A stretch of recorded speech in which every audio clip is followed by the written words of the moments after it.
So, in case you missed my video earlier today, I'm again trying to prove this point that the AP poll truly doesn't matter. And this ranking system right here was what I thought the AP poll would come up with. And again, it is an outlandish list. We've got LSU at number three.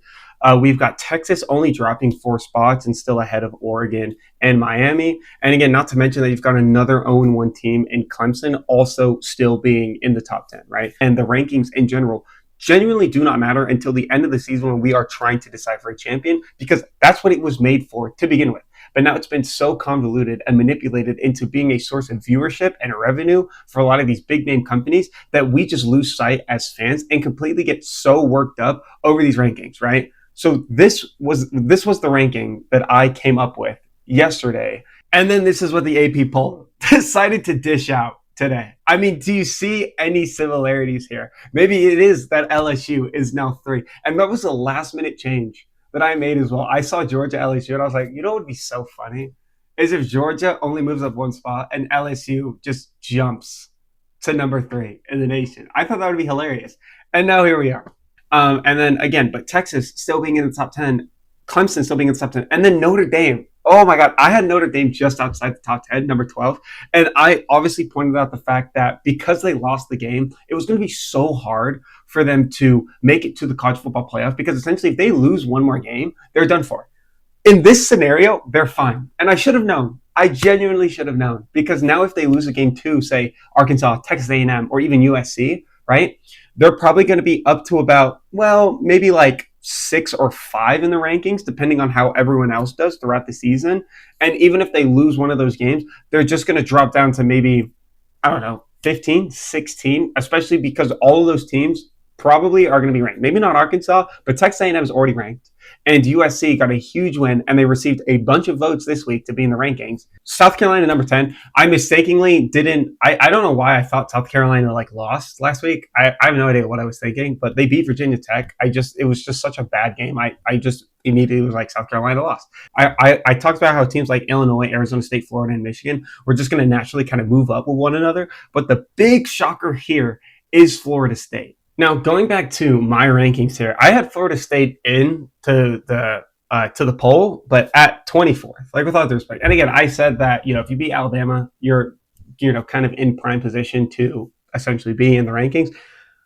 Man, oh man, did I not think that they would jump that high. And then not to mention that I have Alabama at 13, and the AP poll, we've clearly turned a corner in the eyes of, is Alabama powerhouse. And in this new age of DeBauer being the head coach, I think we finally come to our senses that Alabama is not really a good team anymore. Because as you can see here, dropping them all the way to 21st in the rankings, it shocked me when I saw Florida State first, middle of the pack, and then to finally see Alabama get some heat and get some criticism.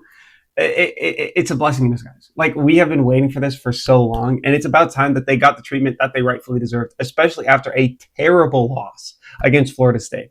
But outside of that, there really aren't a lot of takeaways from this. We have 3 teams who are 0-1 in the top 10 because of quality losses, like I brought up last week. I talked about Tennessee's win against Illinois. They jump Indiana and Texas Tech to now go 22nd. I had them 21st in my rankings, but that was only because I stupidly had South Carolina way further down than they needed to be. So realistically, had I put South Carolina where they should be, then Tennessee would wind up at 22, like the AP poll thinks as well.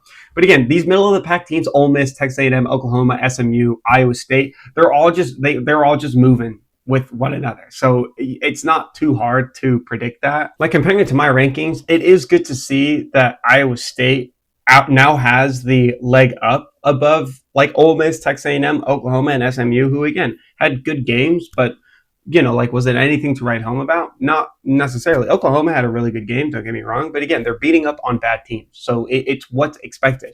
But obviously, Iowa State gets that, I guess, decent win against Kansas State in the Farmageddon game in Dublin.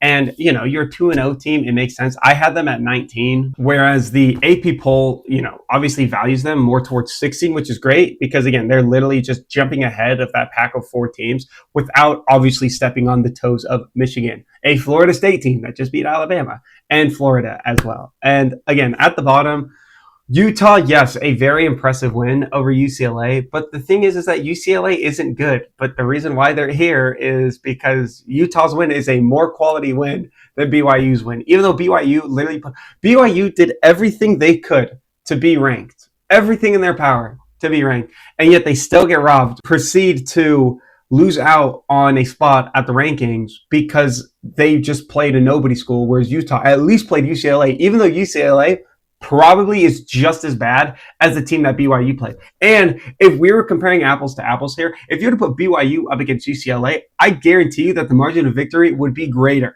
for BYU than it was for UCLA in their game at the Rose Bowl. This is genuinely just to prove that these AP poll and these rankings do not matter in the slightest, because like it's not about them being wrong. It's just about not knowing what makes a good team good, because we've introduced so many factors. Oh, well, this team's strength of schedule is different. Oh, well, this was a quality win. Oh, but this was a quality, like they are genuinely looking at Texas, Clemson, and Notre Dame as quality losses over the weekend. Clemson was not a quality loss. They sucked, and they're at home, right? Texas, it's unfortunate you're drawing the short straw because you have to go to the shoe in order to play Ohio State, who genuinely won the national championship last year. Granted, they lose a lot of key pieces that won them that national championship, but still, playing in the shoe is a very hard thing to do, especially with some riled up Ohio State fans who are clearly trying to repeat here. And then Notre Dame. I mean, again, obviously a great Catholics versus convicts game, but like they stormed, like if you remove the fourth quarter, Notre Dame looked abysmal. The game was essentially over. They managed to claw their way back, essentially because of some pretty terrible weather as well, but they still end up losing the game. Like that is not a quality loss. That by no means is that a quality loss. And the idea that quality losses and quality wins even exist is just fallacy. Like it's ridiculous, right? Win all your games. Be undefeated. I miss the days of college football when you would have two undefeated teams in the national championship because they won all of their games. Granted, some of the opponents that they would play would be very questionable. You have Alabama playing a team like Austin Peay towards the end of the season. Makes no sense. But again, that's the kind of thing, like we need to stop playing teams who are just trying to cash a check. At the end of the day, like we need to stop, because like they're not doing this each and every single year. Like there are so many, not only like group 5 schools, but so many teams below that who don't get those games at all. And yet they're thriving in the college football world. So I don't get why we need to spend the first 3 weeks every year playing nobodies, because it's that strength of schedule that is making this all worse. Because if we were to just play everyone that's in your conference, well, too bad.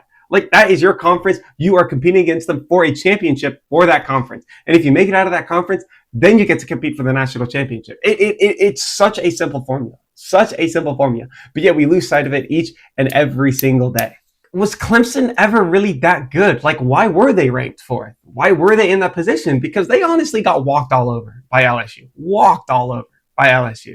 And then we're jumping to a team like Georgia when, you know, like Georgia did what they were supposed to do against Marshall. They put their starters in. The starters scored, 50 points, right? Marshall ended up scoring 1 touchdown at the end of the game. I guarantee you, if that game was a shutout, Georgia would be third. And it's because I remember that I switched up my rankings, and it's crazy that my top 4 is the top 4, and that Ohio State naturally jumps to the number 1 spot because they beat the number 1 team in what was an abysmal game.